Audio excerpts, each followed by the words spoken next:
Well, thank you very much, John. Thank you to your executive board. There are a lot of friends in this room.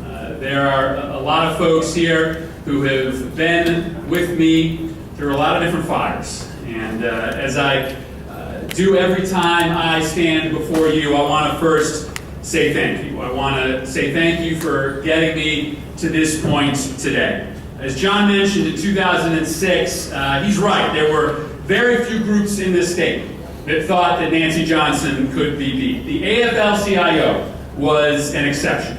And you helped us shock the world that year. And I will tell you, for the rest of my life, even if I win the Nobel Prize someday, in most people's minds, my most notable achievement will be beating Nancy Johnson. And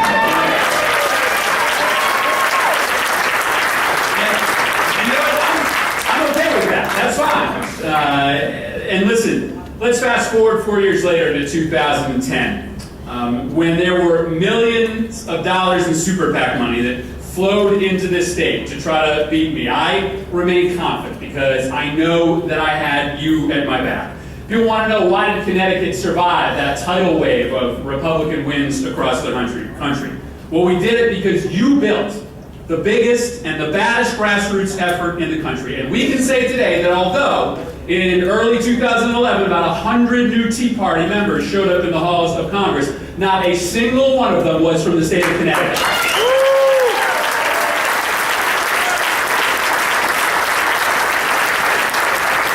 Now, listen, I know that it seems like every year, candidates are up here saying that this is the most important election of our lifetime. And I know it sort of seems after a while like candidates are crying wolf. But if you want to know why it's true this year, you need only two words. That's Citizens United, right? Today, as we speak, as we sit here gathering today to figure out a way for working men and women to make a difference in this election, there is a small elite handful of billionaires and Fortune 100 corporations that are using this Supreme Court decision to try to purchase our democracy right out from underneath us. That's not hyperbole. This is a right-wing cabal of money men who are pledged to spend $1 billion in this election. And their agenda is pretty simple. They want to extend the Bush tax cuts so that they can pay less. They want to use those tax cuts to argue that government doesn't have enough money to take care of the poor and the disabled and the elderly.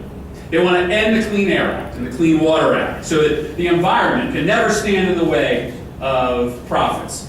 And they want to strangle organized labor so that workers can never, ever again rise up against corporate greed.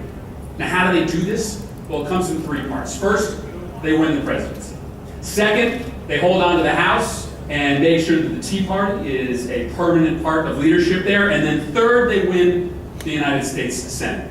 Now, we've got something to say here in Connecticut about all three of those things, but in particular about the third. Because increasingly National Republicans are looking to Connecticut as a possible pickup opportunity in their effort to win control of the United States Senate. So here's what I want to say to you today. But here's really what I want to say to them. To Karl Rove, and to Grover Norquist, and to the Koch brothers, and to Linda McMahon, and to any other super PAC or any other billionaire who thinks that they can buy this election out from under us. Hell no.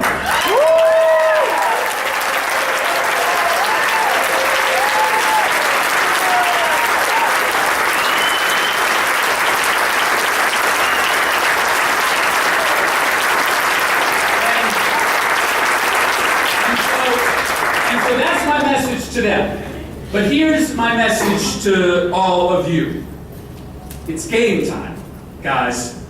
Whether it was the Lowell girls in 1948 rising up against 14-hour work weeks, whether it was auto workers sitting down in Flint in 1936, whether it was organized labor, black and white, standing together to fight for civil rights in 1964. The history of organized labor is standing up when no one else would, when money and profits were about to be put in front of justice and people. And just like 1848, just like 1936, just like 1964, this is another make or break moment for working families. It's game time. And it's time to start telling people loud and clear what we believe. It's time to stand proud with our spines straight and tell the world that it is not okay for little girls in this country to go to bed sick at night, wondering if their mom is going to be able to put together enough money to pay for a doctor. It is time to tell people that healthcare is not a privilege available to people that can afford it. It is a human right.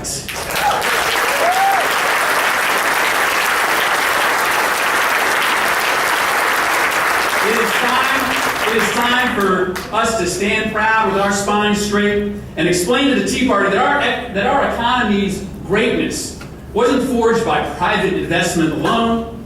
Our greatness is rooted in public schools, in public colleges, in public roads, in public safety.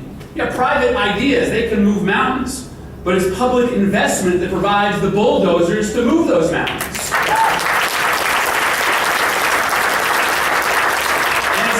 Stand proud and our spines straight and tell people that the American people don't think manufacturing is dead. The only people that think manufacturing is dead are the people that are shipping our jobs overseas. And if we choose to support factories here in the United States with tax breaks for insourcing, with fair trade instead of blind free trade, we will and we can create millions of manufacturing jobs right here in the United States of America.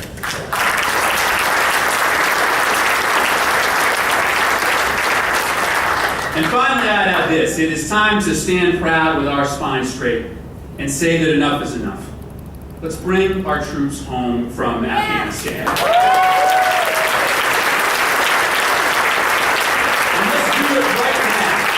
Because I can find a hell of a lot better things to do with $2 billion a week. I can save that money so that it never goes on our kids' credit card, or I can spend that money right here at home to create jobs in the United States of America. Let's bring our men and women home from Afghanistan right now and spend the money.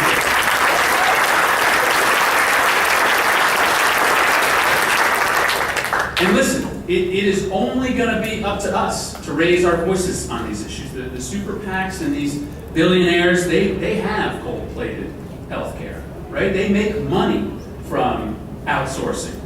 And so if we lose this election, it may be a generation before we get our democracy back for ordinary, everyday people. And listen, the whole world is going to be watching what we do here in Connecticut. Because the contrast in this race involves a bright line that exists almost nowhere else in this country. Now, I don't begrudge the fact that Linda McMahon has made $1 billion in her life. But the question is this. If her success in her first career came by creating dangerous working conditions, denying her employees health care, and shipping jobs overseas, why on earth would we expect for her to suddenly change her tactics in her second career?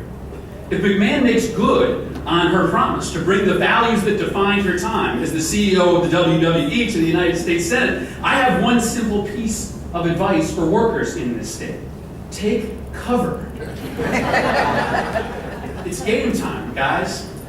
So I want to end tonight by saying thank you to you in a slightly different way than I normally do. You know, I'm on the doorstep of the biggest race of my career, and I hope that I get to run this race with you all. But I want to thank you for something bigger than just helping me win elections. I want to thank you for helping me become the person that I am today. You know, when I came to the state legislature in 1998, I was a wide-eyed, idealistic 25-year-old, and I ran because my state representative was the leader in Hartford of the anti-gay rights and anti-choice movement, and I thought that he just needed to be contested in his views. And, you know, I came to Hartford with confidence in my ideals and my values, and I knew I wanted a fairer, more economically just world. But I had a lot of room to grow when it came to the steps that the state needed to take in order to get there. And it was the people in this room, some of my best friends in the world, who gave me my voice. I mean, why did I take on healthcare as my area of expertise? Why did I write a bill that made Connecticut the first in the nation to protect uninsured healthcare debtors against overly aggressive debt collection practices? Well, it was because John Olson, Phil Wheeler, and Melody Peters taught me that the pursuit of happiness is pretty meaningless unless you don't have the health to stand on your 2 feet and chase after it. I mean, why did I break with the Waterbury Legislative Delegation in 2005 to lead the fight to restore collective bargaining to firemen and teachers and police officers in that city? It's because people like Denny O'Neill and Tom Carosa and Pete Carosa taught me that public workers should demand and deserve the exact same amount of respect as private workers, no matter what the Tea Party bullies say. And why did I found the Buy America caucus in Washington to end outsourcing of American taxpayer dollars? Well, it's because people like Jim Perrin, Lori Pelletier, and even rank-and-file guys like Ray McGinsey told me that the economy couldn't survive if we didn't make things here. And so whether it was as a long-shot candidate for the state legislature, whether it was a young, naive state legislator, a longer-shot candidate for Congress, or as a member of the House of Representatives, from the very beginning, you adopted me. You took me under your wing. And today I ask for your support in this race for the Senate. I hope that I've made you proud. I hope that I've fought as hard as you imagined that I would for the hard-working, hard-scrabble machinists and carpenters and teachers and janitors that so desperately need a strong, unequivocal voice on their behalf in government. And if you believe that I've been the voice that you hoped I'd be, I have only one more thing to say. If you get me to the United States Senate, you haven't seen anything yet. Thank you very much. Thank you, everyone.